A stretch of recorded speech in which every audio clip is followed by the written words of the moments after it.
Hello viewers, welcome to another video. আজকের যে ভিডিওটি নিয়ে হাজির হলাম সেটি হচ্ছে কিভাবে আপনি নার্সিংয়ের রেজাল্ট দেখতে পারবেন। সো প্রথমে আপনি গুগলে যাবেন, গুগলে যাওয়ার পর এখানে নার্সিং রেজাল্ট লিখে সার্চ দিবেন।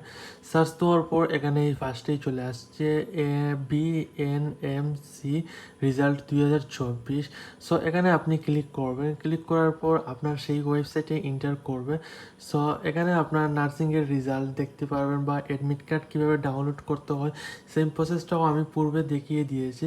সো এখানে একটু ওয়েট করুন, ওয়েবসাইট এন্টার হবে। এখানে সার্ভার ডাউন হচ্ছে কারণ একটু পর রেজাল্ট, আর 7-8 মিনিট পর কিন্তু রেজাল্ট পাবলিশ হবে কয়েকজন বলতেছে। সো রেজাল্ট পাবলিশ হওয়ার জন্য এখানে সার্ভার ডাউন হচ্ছে, এখানে লোড হচ্ছে, প্রবলেম হচ্ছে এটা। সো ওয়েবসাইটে এন্টার হবে, এই দেখেন সার্ভারটা ডাউন হচ্ছে কারণ রিলোড হচ্ছে না, কারণ অনেক ইউজার আপনার এখানে এন্টার করতেছে।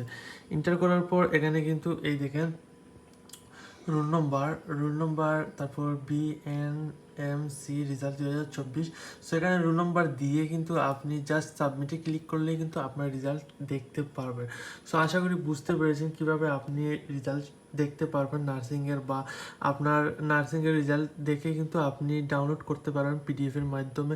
সো আমি লাস্ট একটি ভিডিও দিয়েছিলাম কিভাবে আপনি নার্সিংয়ের অ্যাডমিট কার্ড ডাউনলোড করতে হয়। সো আজকের ভিডিওটি দেখালাম কীভাবে আপনি রেজাল্ট দেখতে হয়। সো এগুলো কিন্তু আপনার খুব কাজেই আসবে। নেক্সট আপনি যদি 2026ও দেখেন বা 27ও দেখেন, তাহলে সেম প্রসেস আপনি দেখতে পারবেন কিভাবে আপনার রেজাল্ট বা অ্যাডমিট কার্ড ডাউনলোড করতে হয়। সো আশা করি বুঝতে পেরেছেন। যদি বুঝে থাকেন তাহলে অবশ্যই কমেন্ট করে আপনার মতামতটি জানাবেন এবং বন্ধুদের শেয়ার করুন, নতুন হলে সাবস্ক্রাইব করুন এবং পাশে থাকার বেল আইকনটি ক্লিক করুন যাতে আমাদের সকল ভিডিও আপনি সবার আগে আপডেট পেতে পারেন। ধন্যবাদ।